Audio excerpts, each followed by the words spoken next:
sudah menyempatkan hadir dalam sosialisasi budaya positif yang akan saya jabarkan kali ini. Untuk meningkat waktu kita lanjutkan ya Bu.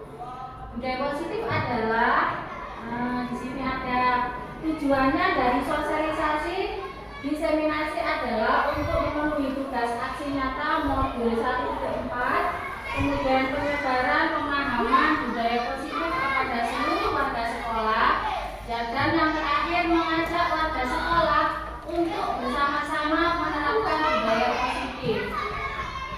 Lanjut, konsep dari inti budaya positif adalah ada 8. 1. Perubahan paradigma belajar. Yang kedua, disiplin positif. Yang ketiga, nilai-nilai kebajikan. Yang keempat, kebutuhan dasar manusia. Yang kelima, motivasi perilaku manusia. Yang keenam, posisi kontrol guru. Yang ketujuh, keyakinan kelas. Dan yang kedelapan adalah segitiga restitusi. Selanjutnya yang pertama adalah pembelajaran dengan paradigma baru. Yang dimaksud di sini adalah pembelajaran yang merancang berdasarkan prinsip pembelajaran berdiferensiasi sehingga para peserta didik belajar sesuai dengan kebutuhannya berdasarkan tahap perkembangan sesuai dengan teori psikologi modern untuk mewujudkan profil pelajar Pancasila. Di sini ada profil pelajar Pancasila ya Bapak Ibu. Yang pertama adalah bertakwa kepada Tuhan Yang Maha Esa, kemudian mandiri, bernalar kritis, kreatif, bergotong royong, dan berkebinekaan global. Selanjutnya adalah miskonsepsi teori kontrol, ilusi guru mengontrol murid. 2. Ilusi bahwa kritik dan membuat rasa bersalah mampu menguatkan karakter. Ilusi bahwa semua penguatan positif efektif dan bermanfaat. Dan yang keempat adalah ilusi bahwa orang dewasa berhak memaksa anak ya. Itu adalah miskonsepsi yang salah ya. Di sini ada contoh paradigma, stimulus respon, pendekatan teori kontrol. Yang kedua adalah disiplin positif ya Bu. Disiplin positif di sini, lanjut next. Nah, ini merupakan salah satu cara menerapkan disiplin yang bertujuan untuk menumbuhkan kesadaran serta memberdayakan peserta didik tanpa imbalan atau reward, penghargaan, ancaman, bahkan hukuman.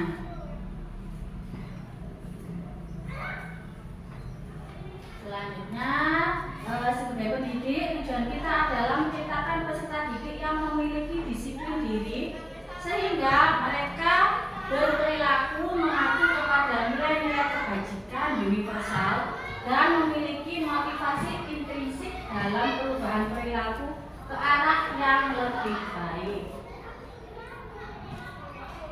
Ini Bu ya, nilai kebajikan bisa disepakati secara bersama lepas dari suku, bangsa, agama maupun latar belakangnya.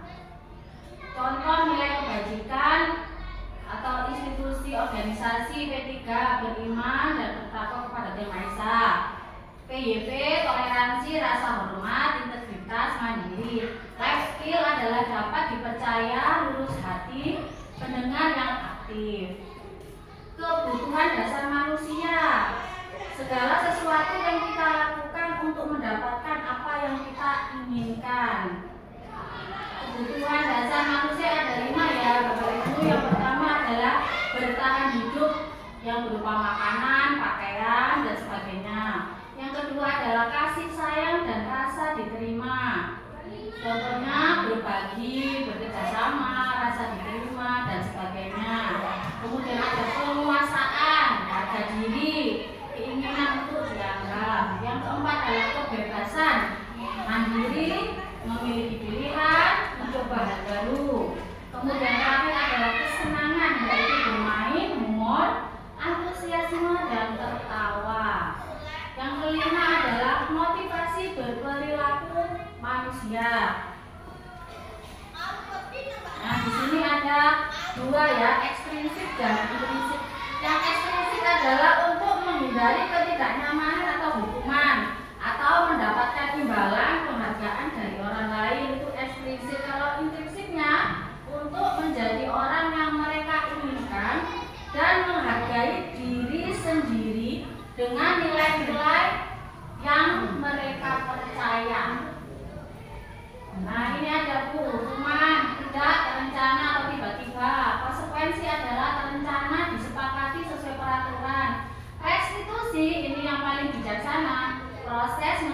menciptakan kondisi bagi murid untuk memperbaiki kesalahan.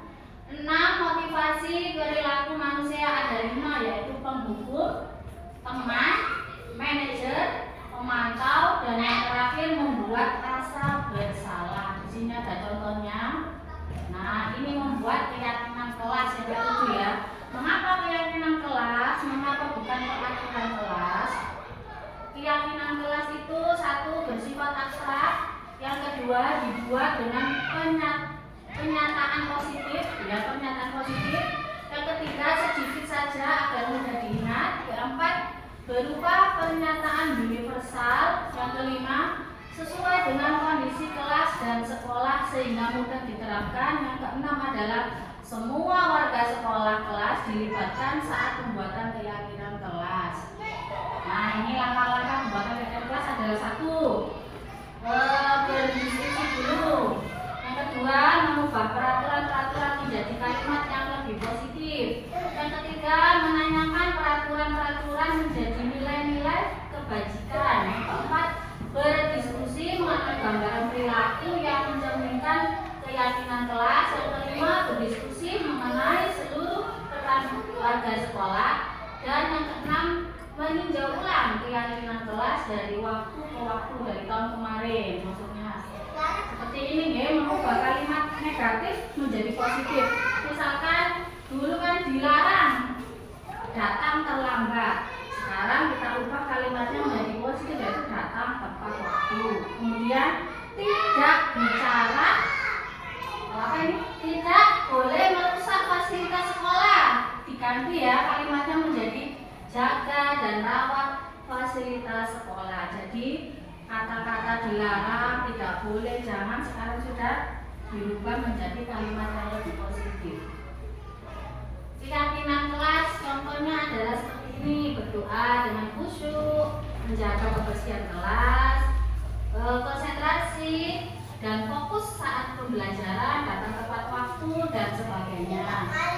Segitiga restitusi atau proses dialog yang dijalankan oleh guru kepada murid saat ada sebuah permasalahan agar menghasilkan murid yang mandiri dan bertanggung jawab.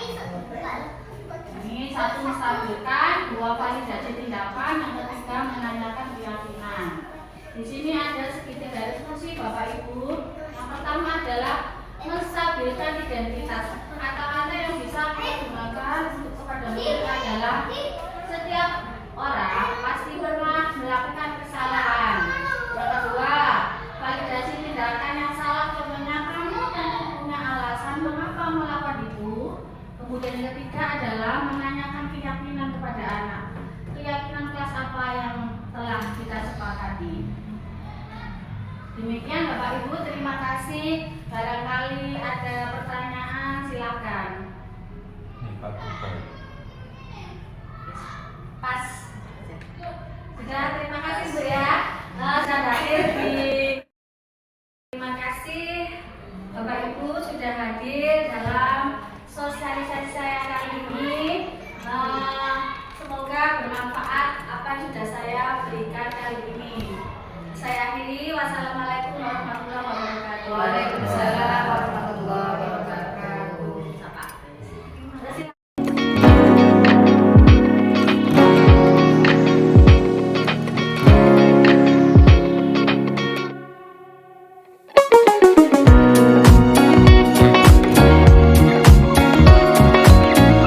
Assalamualaikum warahmatullahi wabarakatuh. Nama saya Yani Suryanti. Dari pengimbasan budaya positif yang tadi Bu Lisa sampaikan, ternyata banyak hal yang tidak kita sadari sebagai seorang guru. Salah satunya yaitu keyakinan kelas, di mana keyakinan kelas yang telah kita pahami itu sebenarnya adalah nilai-nilai kebajikan, kebiasaan-kebiasaan positif yang sudah kita lakukan bersama-sama dengan siswa dan telah disepakati oleh seluruh anggota kelas.